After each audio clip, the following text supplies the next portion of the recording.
run for a train, and I caught the train, and it was a pretty amazing feeling. And I was describing this situation to my friend Jenny, and I made sure I added in sound effects and music as if it were a movie, because I think it would make a great short film. And afterwards I thought that perhaps I should share this with everyone else. So I'm going to reenact / narrate my train catching situation I had today. So to get on the train, I have to actually take a bus to get there.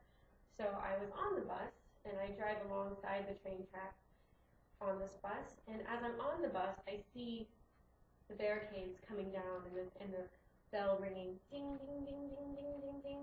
So at this point, I have the panic moment, dun, dun, dun, dun. I'm looking at the road ahead of me, I'm looking at the train, and at this point, I assess the situation, and I think to myself, if I get off the bus now, I'll have more ground to cover on foot, so I must wait until the next stop. And so I pose myself at the edge of the steps. I'm ready to sprint, and I want everyone around me to know and realize that I'm getting off this bus first. Everyone seemed to get the picture. So the bus stops, and I leap off the bus. And this is when I like to believe that the intense music would begin, which would sound a lot like this. I'm leaping over potholes, and I'm weaving through people. All the while, I also have tangled iPod headphones and also my giant bag. So imagine this making it a little more difficult. And then I come to the moment of truth, which is when I have to cross around the corner where the ticket buying section is and also the train. So usually there are guards to make sure that you have a ticket before you get on. So this is the make or break point. If there are guards, I'm fucked. It's over. I have missed my train. If there are no guards, I have a chance of weaving through the gates and getting on the train undetected. So I round the corner and I look at the ticket booth, dun, dun, and look at the gate, dun, dun. No guards. The ticket people are helpless. They can do nothing. They're behind glass. I'm going to run faster than they could possibly ever stop me. But then comes my true obstacle, the waddler.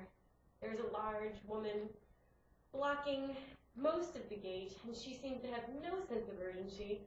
So if my music was like this, hers would be a lot more like this.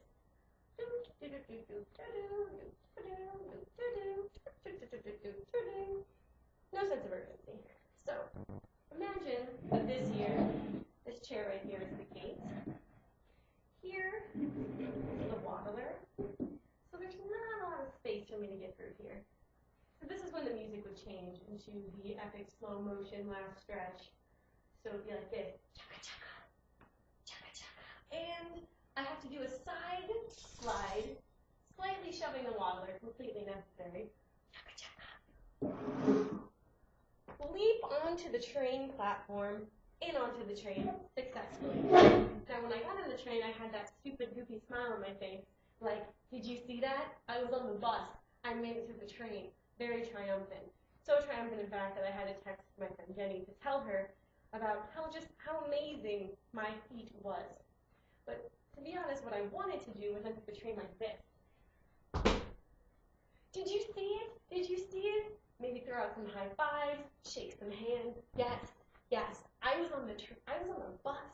I was on the bus when the train was arriving. I saw it, noted it, made a plan of action, sprinted, leapt onto the train, pushed the waddler first, and then landed safely before the doors closed, and I will make it to my destination on time.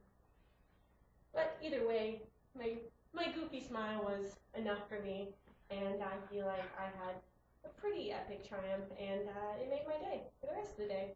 And actually, acting it out for Jenny again was almost as good as doing it the first time. So I hope you enjoyed my ridiculously embarrassing but almost necessary reenactment of my epic triumph over the public transportation of Buenos Aires.